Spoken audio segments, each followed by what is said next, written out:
Alrighty, good evening. Welcome. Thank you for joining us this evening. So good to see y'all. Welcome. Howdy. I'm Eric Siegel, Director of Education here at the Harn Museum of Art, and it's my pleasure to welcome you on behalf of the museum's director, Dr. Leanne Chesterfield, here with us this evening. This evening's lecture is part of the Harn's Eminent, it's part of the Harn Eminent Scholar Chair in Art History program, which is a program housed at the School of Art and Art History, organized by the school's HESCAH committee with the cooperation of the Harn. It's something that brings us closer together, the school and the museum, and it's very valuable to all of us. It was established by a gift from Dr. David A. and Marianne Coffrin. And when I say that it's something that brings us closer together, it allows us to work together. Today we are over at the college earlier this afternoon, meeting with students and faculty, which was a delightful session.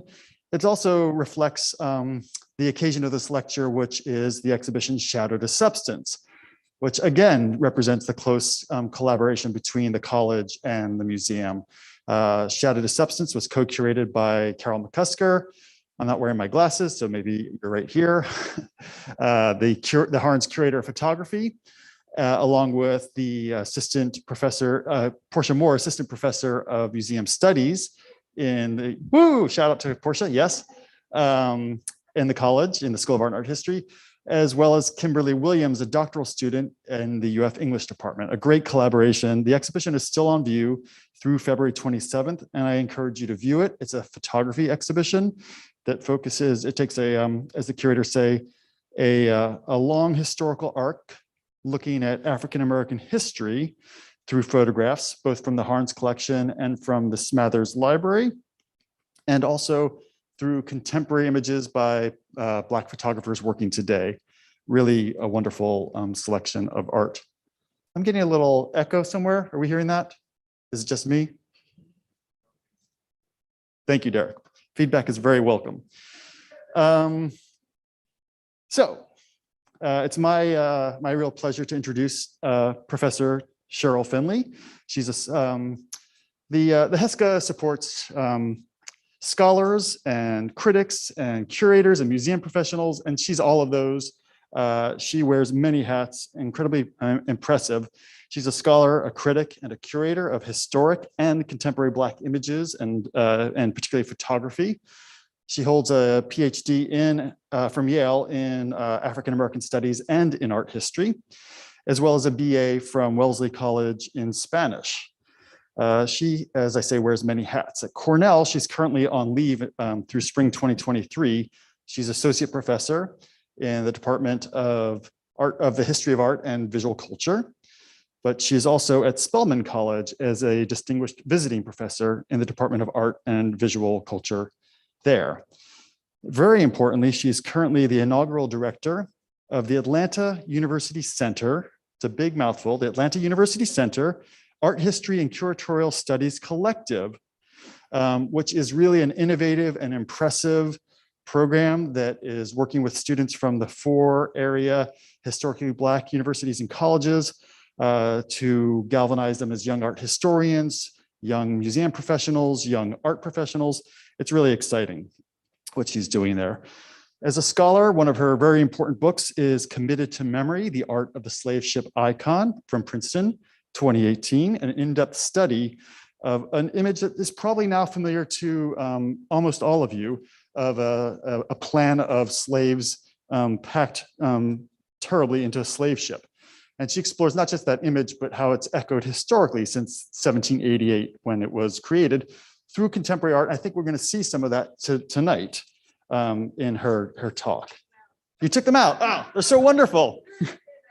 Well, in the Q&A, we'll go back to she's also co-author of My Soul Has Grown Deep, Black Art from the American South, Yale University, 2018.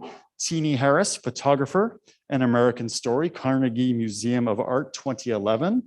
Diaspora, Memory, Place, David Hammonds, Maria Magdalena Campos Pons, and Pamela Z. Prestel, 2008. and she's a frequent writer and critic. Her work appears in popular and scholarly journals, many of which you will have read.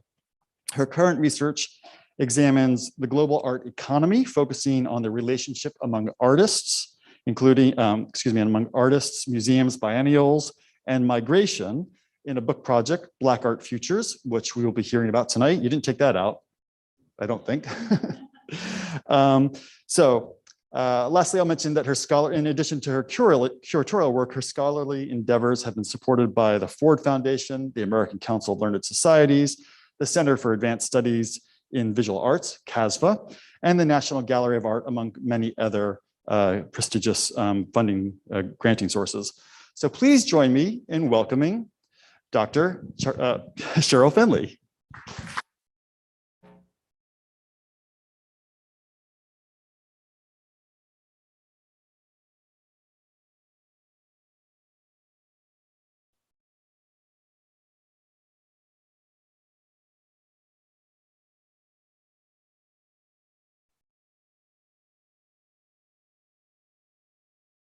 Everyone, good evening. It's really, really nice to be here. Thank you so much, Eric, for that beautiful, lovely introduction. It's so nice to see how everything comes together with this wonderful lecture series that you have here at the Harn. I was just texting my best friend who's 3 hours away. She's my childhood friend in Melbourne. I'm not going to see her when I'm here, but I was trying. I think there is an echo. At least I hear an echo. Am I too loud? Do you all hear the echo? Okay. Anyway, I was sending her the link so she could jump on. Hi, Lauren. I hope you got onto the live stream wherever you are. Anyway, so I just wanted to again thank you, Eric, so much for inviting me. I really want to just, say a warm welcome, especially to everyone here who's gathered at the Harn, to our director, especially to Leanne Chesterfield. I'm so happy to see you here right in the front row. And to everyone who's been so helpful today, to the faculty and students that I had the opportunity to speak with, and to Elisa for shuttling us around and doing so many more things. Thank you so much. I also just want to give a shout out to the curators of Shadow to Substance. That was one of the highlights of my day, seeing the exhibition in person and also being here at the museum in person. As you know, we're all here masked. I can hardly breathe as I speak to you, but just to have the ability to see art, away from a flat screen via Zoom in person is a real joy here today. So I think it's a beautiful museum. I wanted to also share that my first encounter with the Harn Museum was not actually today and not in person. It was in fact through the work of an artist named Terry Atkins, who had a show here. Okay, you're nodding your head. Were you here for the show? Yeah, it was 20 years ago. Okay, so let me get to the first slide.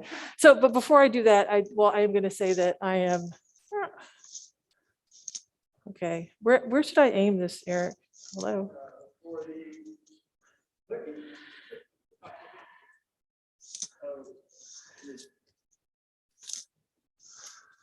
Oh. If this doesn't work, we'll just get a keyboard. I can just do this, can I? Can I touch it? Yes. All right, there we go. Yeah, Perfecto. Okay, no worries. Anyway, so yeah, so my first encounter with the Harn was 20 years ago through the work of Terry Atkins, who was a dear friend of mine and a really talented artist who died way too young in 2014. But he had an exhibition here at the Harn, and it was called Deeper Still.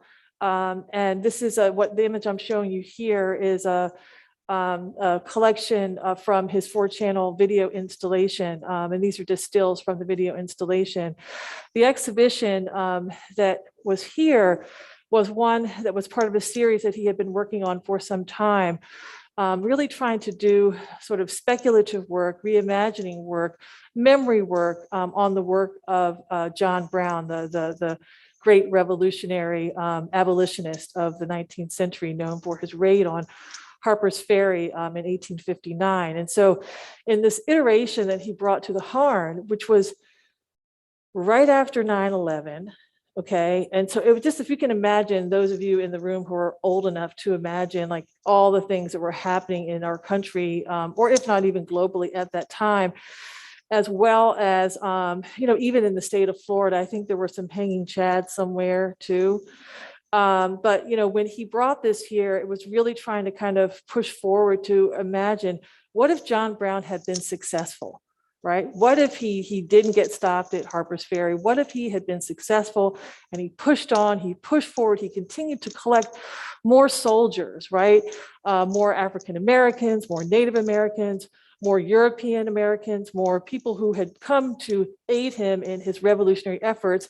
And he pushed forth to the South and made it all the way down here. And so in the exhibition, and I don't have that many more slides from that particular show to share with you today, but one of the beautiful things, I actually just looked at a piece I'm going to be teaching in a couple of weeks in Rochester from that exhibition, but he really used a lot of the environment, a lot of the foliage, the moss hanging from the trees and other things as he made the works that he was known for, which were assemblage sculptures, often with found objects in that installation. So I just wanted to dedicate this talk to him and to his family. I also would like to dedicate it to my students at the AUC and all of the amazing students and faculty here. I also just thought I would share with you some of the work that Atkins did just shortly before he passed. He actually traveled with a bunch of other artists and writers and scholars to the North Pole in 2011 and did this work kind of reimagining the travels and the migrations not only of Native Americans in this part of the world, but also the work particularly of Matthew Henson. Henson being the African-American explorer and someone who was an associate of, if not accompanying, Robert Peary on various expeditions. And of course, the most famous being the 1909 expedition in which Henson was likely the first person to have reached the geographic North Pole. And Peary was someone who received many, many honors. However, Henson was largely ignored. And in 1944, Congress awarded him a duplicate of Peary's silver medal. And so in this work, Atkins is reimagining the story by undertaking his own northern expedition and also spending time in the Arctic landscape and researching the immersion that Henson took on in Inuit culture. And I'm just going to show you another image from that series. And this is sort of a 3-channel video that has like these really cool vibrations. You have to kind of take some time to look at it. It's looped as well.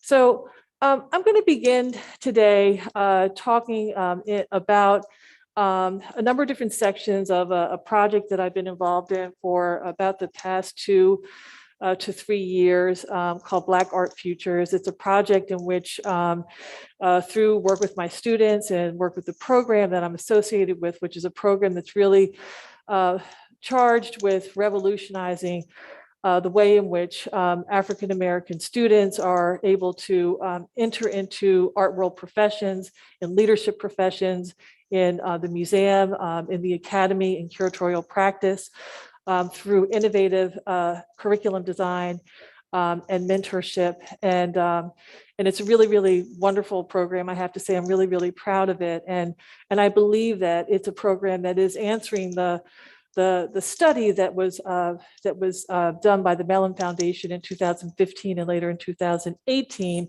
that really found the sort of egregious disparity in the museum professions with very, very low percentages of people of color and women, particularly African Americans, in leadership positions. So I want to talk a little bit about transformation and some of the ways in which we can think about that through people like the celebrities, Beyonce and Jay-Z. This is an image of them at the Menil collection in Houston. And they've for a very, very long time been advocates of not only their creative processes in music and in performance, but especially in inspiring young students and also in thinking about the art world and collecting art themselves. And so they're frequent visitors to museums. They're collectors of major works of art. And I wanted to begin with a quote from Beyonce that she delivers to the virtual, and I think this is appropriate. I just have to say, I know it might be kind of weird and about almost, it's a year and a half old, but the virtual graduation that took place, especially for HBCU students in 2020, in the midst of the pandemic. And she says, "Congratulations to the class of 2020. You have arrived here in the middle of a global crisis, a racial pandemic, and a worldwide expression of outrage at the senseless killing of yet another unarmed Black human being. And you still made it. We're so proud of you. Thank you for using your collective voice and letting the world know that Black lives matter. The killings of George Floyd, Ahmaud Arbery, Breonna Taylor, and so many others have left us all broken. It has left the entire country searching for answers. We've seen that our collective hearts, when put to positive action, could start the wheels of change. Real change has started with you, this new generation of high school and college graduates who we celebrate today." And I just want us to kind of hold that as a marker to think about, positive action, change, and also charging our youth with this responsibility. But I also want us to look at popular culture through another lens, through the work, of course, of Black Panther, a film that I'm going to make the assumption that everyone in the room, I think, has seen. And those of us in the room who are attuned to the museum and to the work of the curator are probably familiar with this scene where we see a screenshot where Killmonger prepares to steal the looted vibranium artifact. And this is a scene that ultimately ends in death, poisoning, and violence. But it's also one that really tries to talk about or point out different ways in which we might consider decolonizing the museum or filling the gaps and the silences in the archive, restoring memory in the hopes of trying to find some kind of sustainable future. And I'd like for us to also think about the role, particularly of African art in this conversation, looking at people like this activist here, Wazulu Diabayanza, who's outside of the Quai Branly Museum in Paris. And this is a museum that holds many of the works from Africa, from Oceania, from French colonies. And he's been known to, in 2019 and 2020, to go into this museum and other museums throughout France to steal things back that would have belonged to African countries, to the continent, to suggest that they do not belong any longer in these French museums. So again, thinking about these types of actions, what do they say? What do they say about questions of decolonizing the museum, but also what do they say about how we might begin to think about ownership and sharing collections of African and Oceanic and Amerindian arts in collections in Europe, in the United States, and elsewhere. I want to take a moment and look at the work of Beyonce and Jay-Z, especially in their very popular video, Ape Bleep, which was set in the Louvre Museum in Paris in 2018. It's a music video. If you haven't seen it, please do check it out. And it's one in which they filmed themselves in the Louvre Museum. And it's a video that not only was very popular for the artists themselves, but also it's one that really did a lot for the Louvre Museum. It's visually compelling and it takes place in front of many of the popular and most visited works of art. Each coordinated frame places the Carters and also other dancers as well in front of a number of well-known works of art, including the Mona Lisa, and also works by Leonardo da Vinci, Jacques-Louis David, and many, many others. And one of the things that happens, and this is again just another gift from this video, but since the premiere of the video, the Louvre, which was already ranked the #1 and most visited museum in the world, broke all of their previous attendance records and an increase in 25% in visitorship. And so, for example, in in their visitorship and the increase, it was something that they had a record at one point of 9.7 million people visiting in 2012. And in 2016, the number had jumped up to 10.8 million. So there's a way in which this event really leads to greater access and also opening up the museum to people that might not normally go to the museum. It also led the museum to create a special visitor guide based on the video, which was a success. And it's also something that gave their permanent collection sort of a facelift and also helped the museum to rebrand itself to a different audience. So again, thinking about access to the museum and also the way in which visitorship increases, but also changes based on these celebrity figures and the way they rebrand and reimagine the works of art in the museum. And this is just another still from the video, and also just showing how, you know, the couple and their family in general, they're always in and out of art museums. So it wasn't like it was something completely out of the ordinary. And again, this video comes from a really long interest in them in collecting art and also being connoisseurs of art, even themselves, you know, at Halloween, for example, dressing up as Frida Kahlo and Basquiat in 2014. Of course, many of you are probably familiar too with Picasso Baby, a performance art video that Jay-Z pens in 2013. And, you know, it's a really interesting thing to think about this video as one whereby, on the one hand, Jay-Z kind of does something to cross-brand himself, that is, you know, with the blue chip art world, and also the blue chip art world itself cross-brands at its Pace Galleries themselves with the brand of Jay-Z. Okay, so there's something that's happening here where I think they're both massaging each other's hand. And in this video, it's not just Marina Abramovic, but many other prominent artists of this time, of this era, are invited to the stage here in the video itself. I also want to talk about things like artist equity, you know, artist equity. So what do we mean when we talk about artist equity? One of the things that I did recently, and I was really, really excited about this, and I didn't really know how it was going to turn out, and I'll make sure that everyone here gets a link to this, but I co-wrote an article for ArtNet. It was an op-ed, it's my first op-ed, and it was in November, around the time that Amy Sherald's work was being offered for sale at Phillips. And a work came up for sale that had previously been owned by, or that was at the time owned by, Imani Perry, the distinguished professor at Princeton. The work was entitled Welfare Queen. And it was written up in a web-based platform called Culture Type, which reports frequently on African art, and also leadership changes in the art world.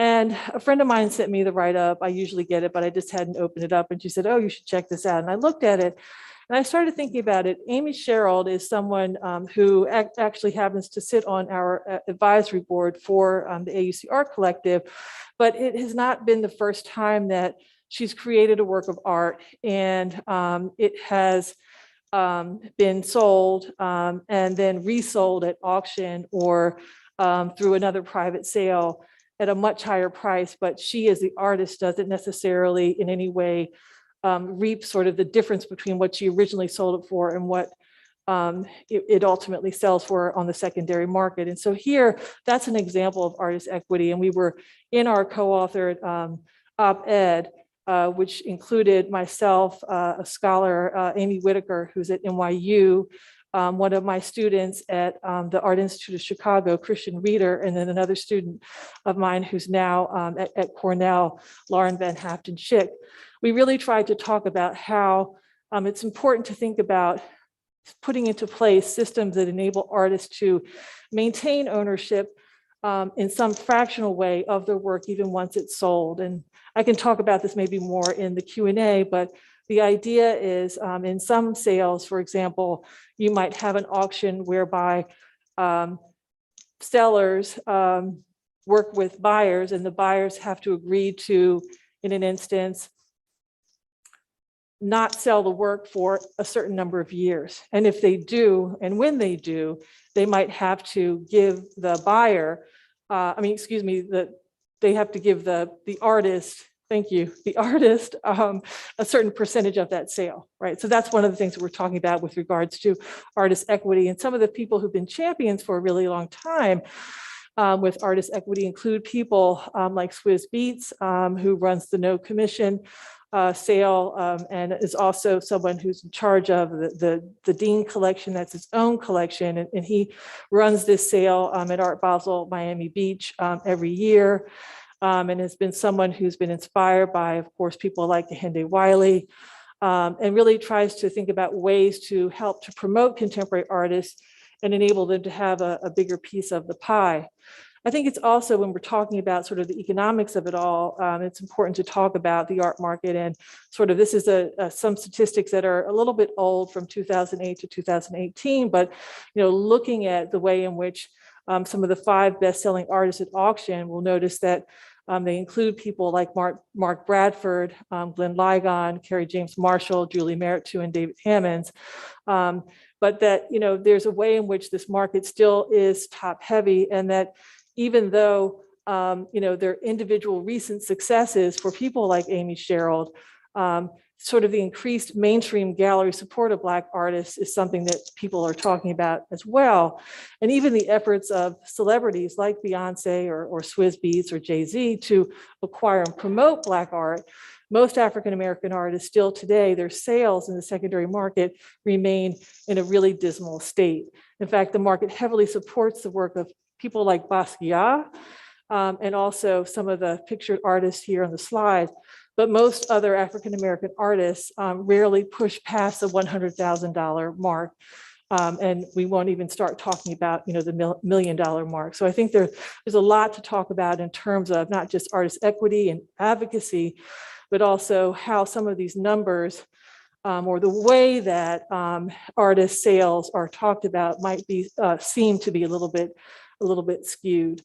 Another thing I wanted just to share about Swizz Beatz is that he often sees the works of Gordon Parks, and he's actually someone who has the largest collection of the work of Gordon Parks, is known to do that. But he happened to see his work around and began collecting that work, and has had exhibitions of Parks's work as well.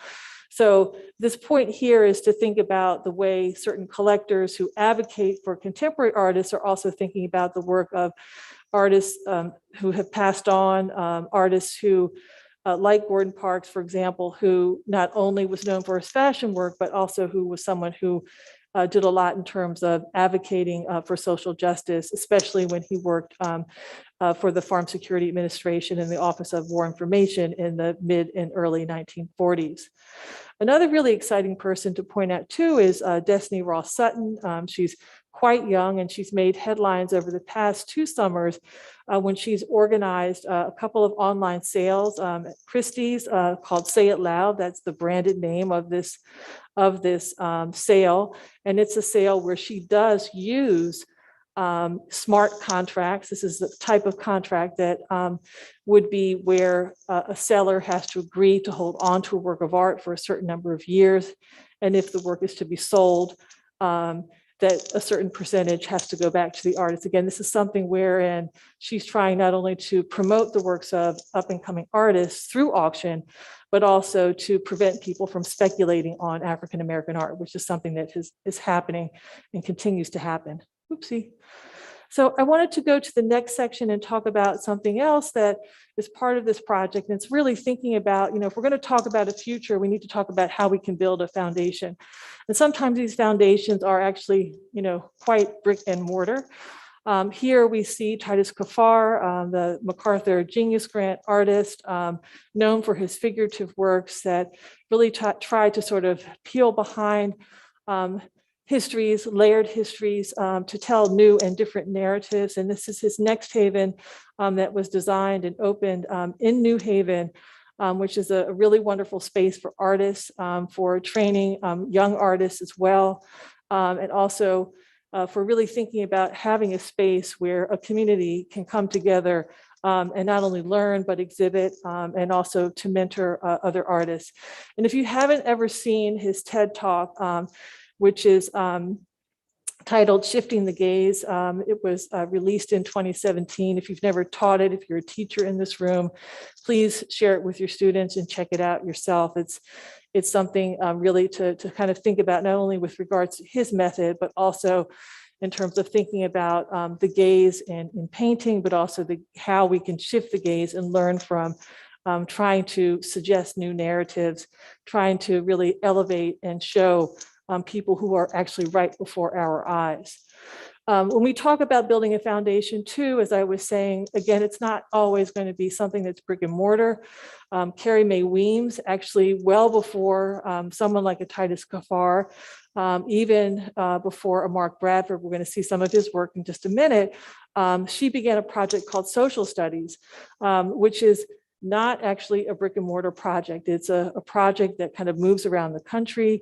And the central program, features of the program include the Institute of Sound and Style, which is for 15 to 21-year-old people during the summer to introduce them to different career paths for arts professionals.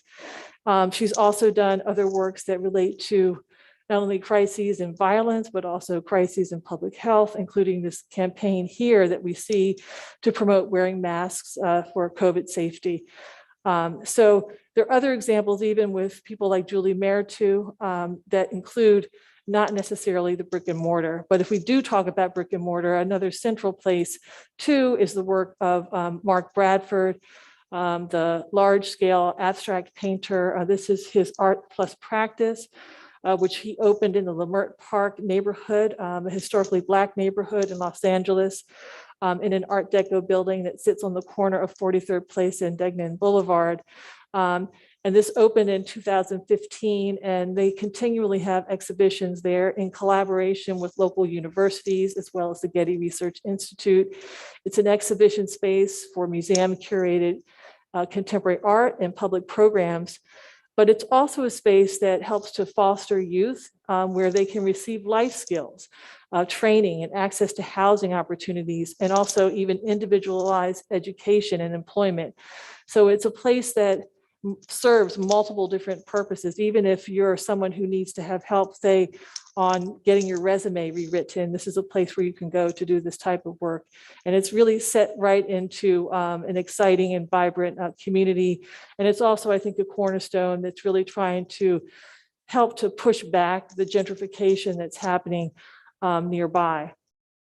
And this is just another example of three artists, actually, from left to right, Theaster Gates, Mark Bradford, and Rick Lowe, who have built these spaces, these brick and mortar spaces, to really try to not just build community and promote the work of others, but also spaces that enable young people to learn, spaces that say that they're building a foundation that really will help to create a certain type of future that's not just about art making, but it's also about social justice practices. And just as an example, in the work of someone like Bradford, this is a work that he unveiled at the LA County Museum. It's called 150 Portrait Zone. And it's a work that really is trying to comment, again, on some of the senseless killings of African Americans, even though that it's something that's very, very subtle in terms of what you see. It's really hard to see it even in its abstract depiction. Even in the words, what you see there, you can see that in this painting, there are words that are sort of filtered throughout that relate to Philando Castile's murder and the words that were said before he was executed by a police officer. So the way that these artists who are building foundations continue to do work that really speaks to the moment is something that's important and something that's carried out in the way that they put on exhibitions, but also how they continue to exhibit work that is really trying to speak to the type of social change that needs to happen. Even in the work of someone like Theaster Gates, this is his Black Cinema House in Chicago, thinking about how transforming space outdoor space, projections, for example, in the neighborhood can really make a difference. And he's someone who has been pretty well known in Chicago for some time with his Project Rebuild that has revitalized the neighborhood, or even the work of someone like Kande Wiley, who's built Black Rock in Senegal. This opened in 2019, an artist space in Senegal, in one of the arts districts in Senegal, that invites artists for residencies, including writers as well. I want to talk next about access and thinking more. We talked a little bit about access with the example of the Carters and their video that made access more popular at the Louvre Museum. And I thought that it would be good to also think about the example of the Obama portraits, which, as you're probably aware, are traveling around the country. They're actually at the Harn Museum in Atlanta, where I live now. And so when these portraits were unveiled at the National Portrait Gallery and on view, the attendance there also skyrocketed. More than 2.3 million people streamed through the Smithsonian Museum, which was 1 million more than in 2017. So this was in 2018. And these paintings were really very much a part of the uptick in attendance. The other thing that's important to note too, it's just not the people coming in the doors, but it's also access to different people who have not had the feeling that perhaps some of the portraiture in the National Portrait Gallery was representative of their history, of their experience, of who they are as a people. And so there's a way in which this kind of access also translates into publications, articles, reviews, and the way that these portraits ultimately had reached over 1.25 billion people by the end of 2018 really demonstrated the phenomenal impact that they had. This led to the publication of the Obama portraits and also the tour that we know is still happening now. And this is just another example image from the unveiling.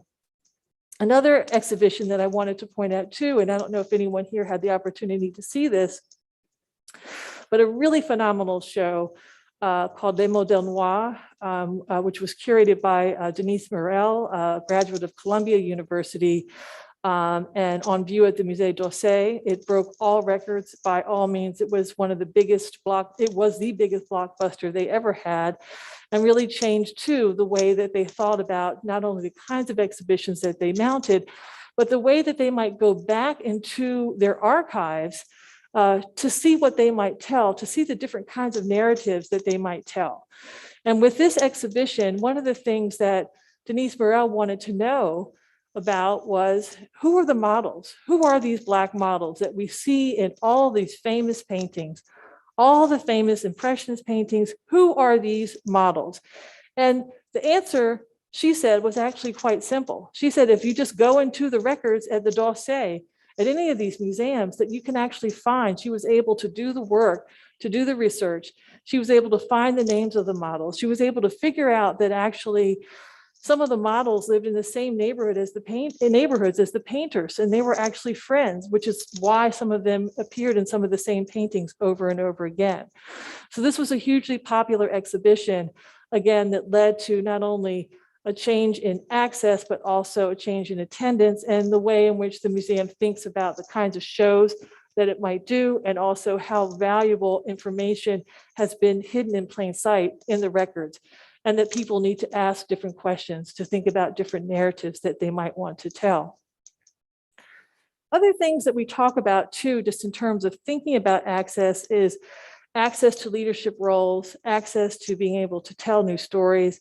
And here I thought that it would be important to share images of some of the leading figures in our field. Thelma Golden, the director of the Studio Museum in Harlem, has been a thought leader for about the past 25 years or more.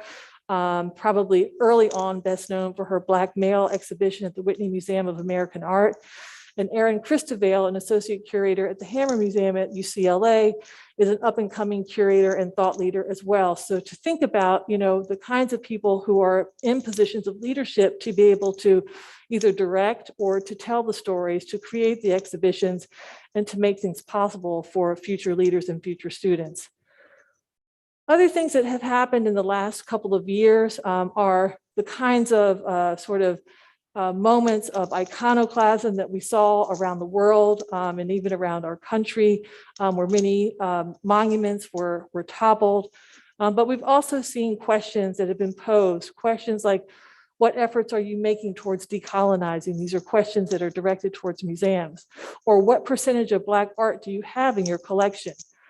Is there Black leadership at your museum? In my discussion with students today, we were talking about museums and especially what the future of museums might look like. And so some of these questions here that were asked by Madison Rose, I think are questions that we continue to ask ourselves in light of sort of the shifting nature of, I want to say it's not just the effects of the pandemic, I think, that have made us question what's happening to museums, what can happen in museums. But I think that there are ways we might think about, in fact, new models of advocacy, new models of being able to show our work, new spaces of being able to show work, and ways to advocate for causes that are really here and now and central to the debates in this country, if not in other parts of the world as well. This is a work by Jessica Ingram, a talented photographer who did a series of images along with many artists who were working with a collective that's called Four Freedoms. And it was a collective that began in 2016, founded by Hank Willis Thomas and Eric Gottesman. It's an artist-led platform that investigates how art and artists can help to deepen public discourse and political awareness in the United States. They also, after the Four Freedoms Project, and again, if you note the year 2016, it's probably pretty obvious why they mounted this campaign in 2016, and also it's a campaign that's really talking in many instances about voting rights and or the deprivation of freedoms. And also in 2020, I was starting to say they began another campaign called the Wide Awakes Initiative, wherein they're thinking also about some of the ways that they can use posters and other types of art that looks like advertising to some, but is not, in places that you would not normally expect to find it. And so I'm just going to show you a couple examples from Four Freedoms. Here, this is Make America Panther again, referring to, of course, the Black Panthers. This is in Atlanta. And again, note the dates. These dates often refer to key moments in sort of the political election cycle or events leading to tragic and well-publicized deaths of Black people like Breonna Taylor. And this is another example here as well. But I thought I would refer back to, thinking art historically, actually, and archivally to an example that dates all the way back to 1936. And there were even examples as early as the 19-teens when the NAACP began campaigns to protest lynching of particularly Black men who were servicemen returning from World War I. And they used to fly this flag that says a man was lynched yesterday, sometimes in Harlem, sometimes on Fifth Avenue, or even in other cities wherever the offense took place. And on the left-hand side, I'm showing you work by Terry Atkins, the artist to whom this talk is dedicated, also titled A Man Was Lynched Yesterday. And this is from an installation that he did, also involving some of the work around John Brown, whom I mentioned earlier in 2009. So I want to conclude in thinking about new models with this example here. It's an installation view from the exhibition Promise, Witness, Remembrance that was at the Speed Museum of Art in Louisville. It was curated by Allison Glenn, who was then an associate curator of contemporary art at the Crystal Bridges Museum of American Art in Bentonville. And I just want to ask, did anyone get a chance to see this show? No, neither did I. I really wish that I had. But anyway, it tells a really interesting story. And of course, you can see the image in the distance is the painting that Amy Cheryl was commissioned to paint by Ta-Nehisi Coates, who in the fall of 2020 was putting together an issue of Vanity Fair. And this painting, I think, tells a really interesting story in that when Cheryl was first approached, she was not really sure that this is something that she wanted to take on. She wanted to talk to Breonna Taylor's mother. She wanted to talk to her friends, but she also wanted to not just take the $1 million commission that was being offered to her. She wanted to do something more. And she was able to do that, in fact. I just want to show another slide before I kind of continue with the story. And this here is just a comparison of the portrait that she made of Breonna Taylor with another work of hers called The Bathers from 2015. And I want to refer back to sort of the way in which many of our contemporary artists who have sort of risen to the top, how many of their works are being resold, and how the artists themselves are not able to necessarily take advantage of that. And so following the unveiling of Michelle Obama's portrait by Amy Cheryl, her career skyrocketed, as did the market value of many of her works.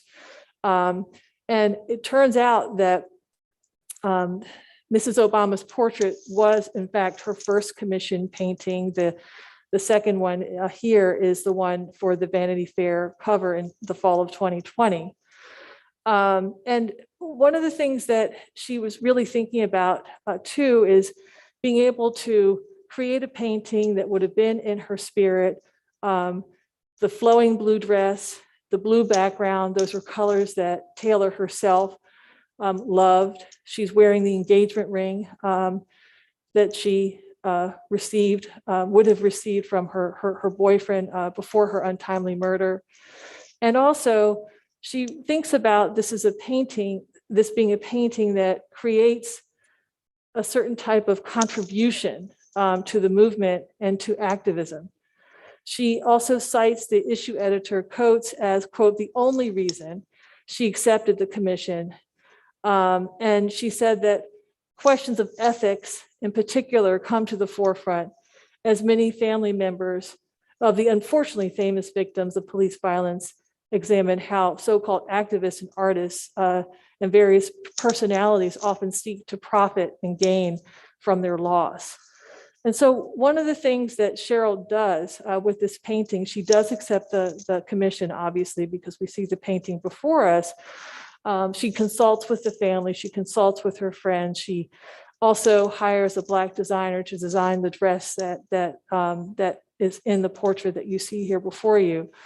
But she takes the commission and she thinks and works with foundations, with the Heartland Foundation and with the Ford Foundation.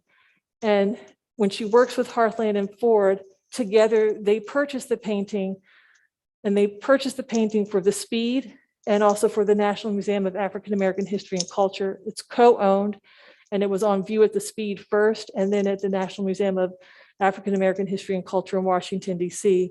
And then ultimately, in the end, the commission that she received, she took that money and actually created a training program for young women to learn about art and activism. So when I think about new models and the kinds of models that are exemplary, where an artist is as thoughtful as Cheryl to work with foundations to, not only make available this painting to be viewed in Louisville, where people were still grieving, at a museum that a segment of the population did not frequently go to, but that museum, with the funding from Ford and Heartland, was free of charge when this work of art was on view in the exhibition Promise, Witness, and Remembrance. Again, thinking about other models too, I thought that citing the work of Nicole Fleetwood, a recent MacArthur Genius recipient herself, her exhibition Marking Time, Art in the Age of Mass Incarceration and book, award-winning book, is one where she investigates and looks at the work of incarcerated people and how art in particular during confinement is something that is able to carry them through. If you haven't seen the book or the exhibition, the book is clearly available, but the exhibition is also touring around the country.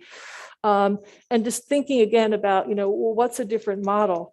Agnes Gund, a noted collector, philanthropist based in New York City, former chairwoman of the board of the Museum of Modern Art, created the Art for Justice Fund after having sold a work of art, a work of pop art, for $100 million. And this Art for Justice Fund is something that has been able to fuel some of the work of people like Nicole Fleetwood, like these two artists here, Noel W. Anderson and Bethany Collins. These are artists who were included in Promise Witness Remembrance. And here are a couple of other examples of works: We the People by Nari Ward, which was a hanging banner, and also another work by Hank Willis Thomas on the right-hand side, 15,433, the number of people who were murdered by gun violence in the US in 2019. These are just some other installation views from Promise Witness Remembrance. And then I'm going to close this with this one here. Thank you.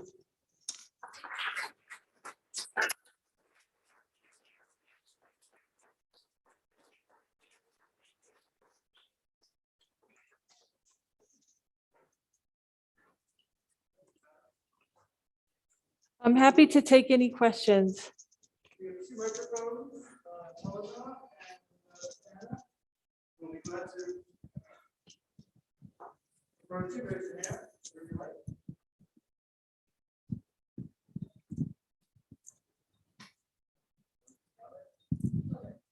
Hi, sorry.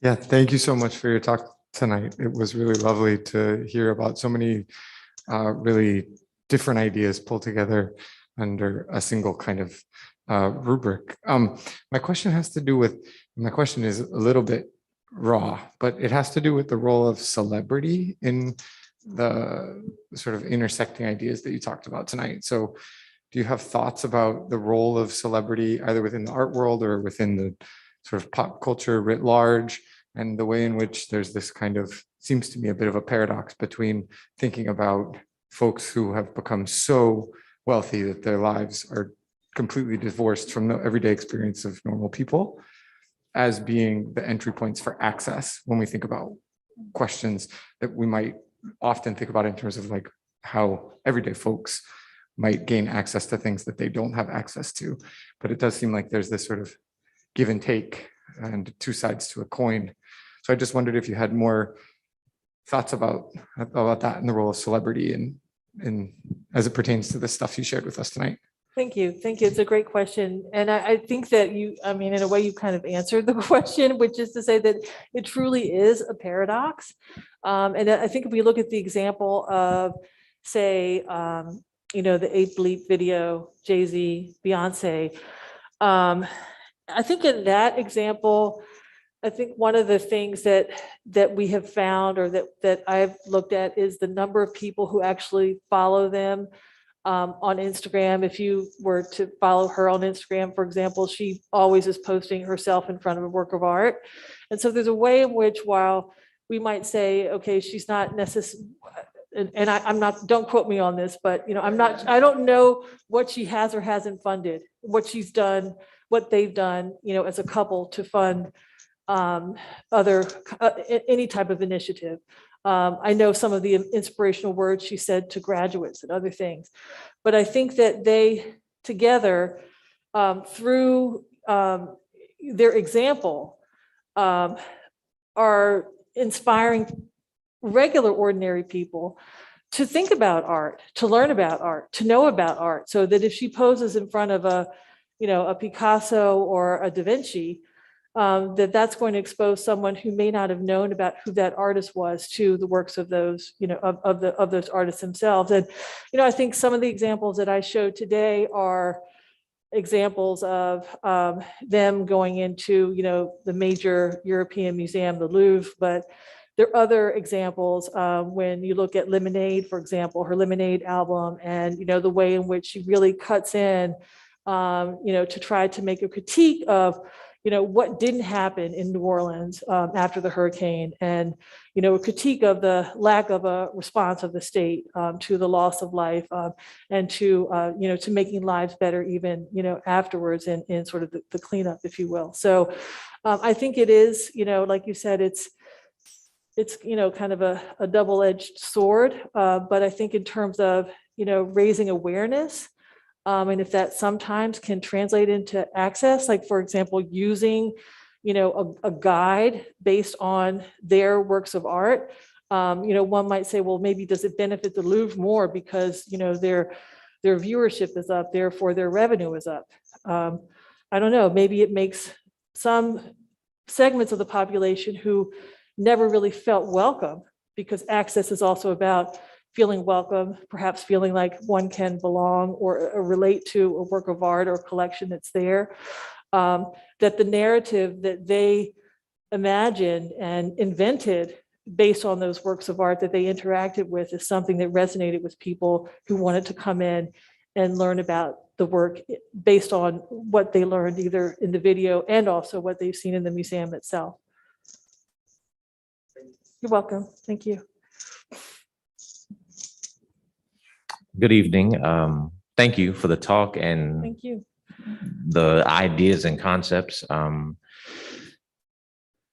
still formulating part of the question and thought. So I'm going to start with the conversation around equity. I think that that's the thing that's sitting with me the most, specifically from a place of negotiating tangible artwork like this and then integrating smart contracts and how that can potentially work, and then sitting in a place where it feels like the world is shifting to a place where digital ownership is going to be even more significant in some ways than tangible ownership. Absolutely. And so I'm curious around, as we sit in this place, as that next revolution or evolution is happening, what does it look like for us to create equitable systems so that what happens in all systems is, the examples that you have are some of the best artists in the world having a moment of the light shined on them and then everything works out. Right.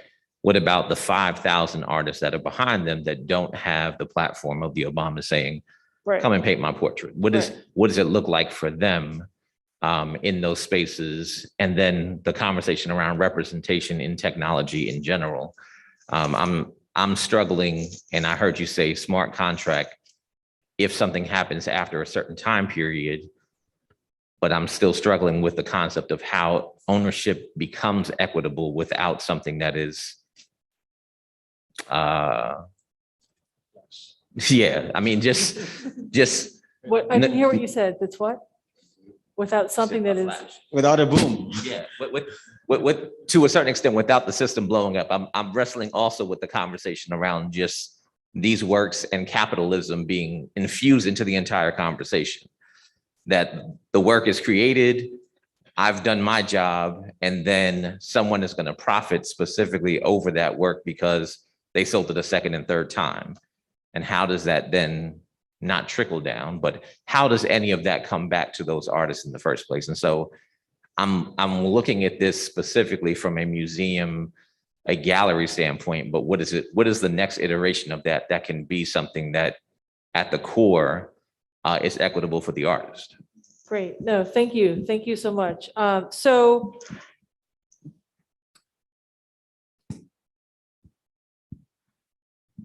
trying to think of the short answer or the long answer or the answer. So I guess what I would say, and I will just say if you the short answer is when you have a moment, everyone, when you have a moment, if you haven't already read the ArtNet op-ed, please look at that. ArtNet, it's in ArtNet. So if you just Google Finley, ArtNet, Amy Cheryl, it'll come up. And in the article, because in one of the former slides, I was trying to show in the image of the bathers, for example, that work sold for, I think it was like $4.3 million at Phillips. Amy Sherrill did not sell it for $4.1 million. She probably didn't sell it for $100,000. So this is the issue at hand.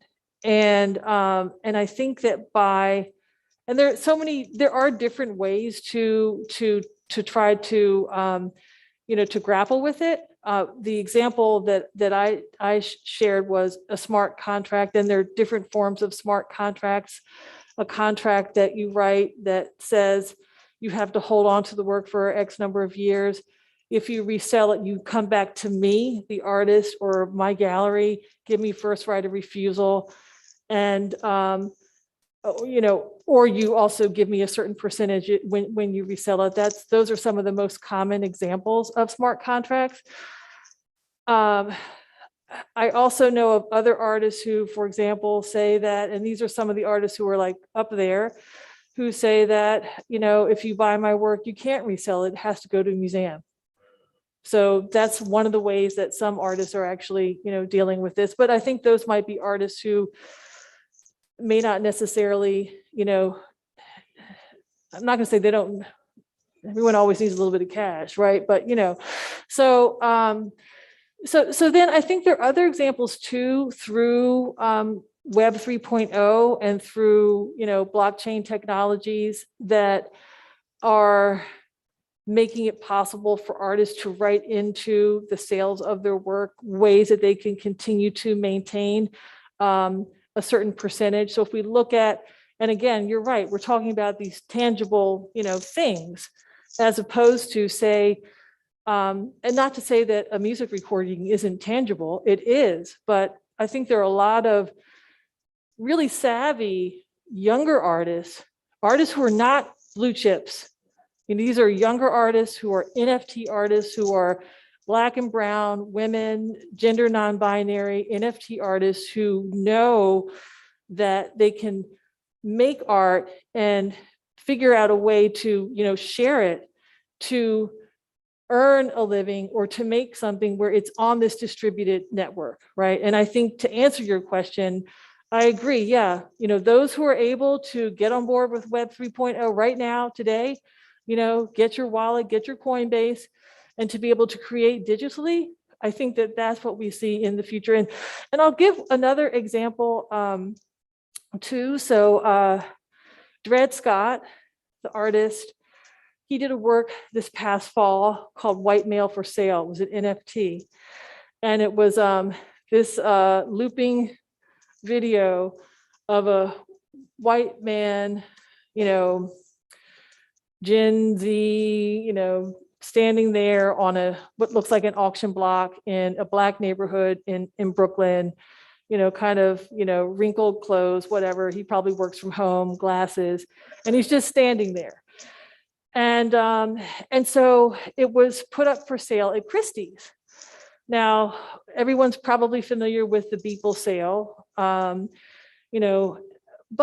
I think that Dred, had a really great idea. This work is one that's it's a real critique of so many different things, of the market itself, of capitalism, especially.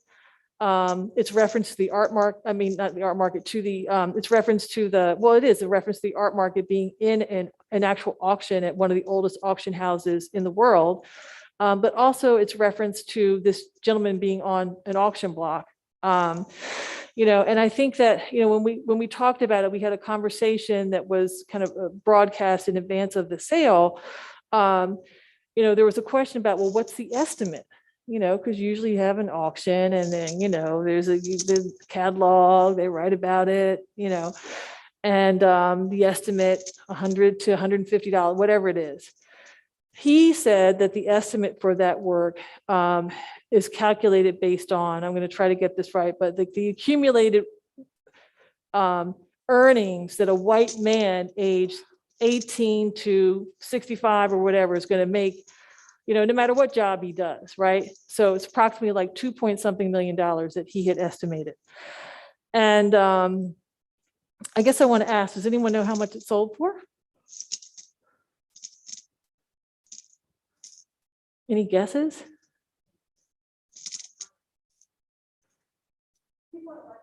No, not even close. It's like in the, not more than $40,000, you know? And so I think this was a real shock to many of us. And I think that there's some factors that might, you know, explain some of this, the way that, for example, some NFT sales, some works, especially of, you know, newer technologies or art made with a new technology, when they're sold in a sort of old school, you know, traditional auction, you know, that you have to kind of teach people and bring them along. It was also clearly like a heavy, heavy, heavy critique of capitalism and, you know, everything that a lot of people believe in, structures that people believe in, foundations that no one wants to really rock, right? And but because it didn't have its own separate platform, which is something that I and my students talked about, say having, you know, it be a one-off sale, we think that it may have also been something that just kind of got missed, that people may have thought was like a photograph because it kind of looks like it's a photograph. So that's just one example. And I think the last thing that I would say too, just on this topic, is that, you know, we should also talk about things like currency, right? So that, you know, a way that we're all going to know about what it is, we're all going to know about, you know, if you buy that work and then you sell it to your friend next to you, and then she sells it to her friend behind her, and then she sells it to the person over here, that these transactions are going to be kept track of because of the digital stamp and the distributive network that is there. And that is also based, you know, in actually not trading in, you know, traditional currencies. So I think it's a huge learning curve, but it's something that is here. It's not like 10 years from now. It's something that's like, you know, it's here. So that would be my answer. I agree with you wholeheartedly about, you know, the promise and the future of the digital. Thank you for your question. You're welcome. I want to interrupt Get out the hook. to invite everybody to join us for the reception. Bundle up. We'll be out in the Magoon Garden. We've got some light bites and drinks there, some refreshments. Please join us. And before doing so, and I think Dr. Finley could probably chat with you a little bit more there as well. And we look forward to chatting more. Thank you.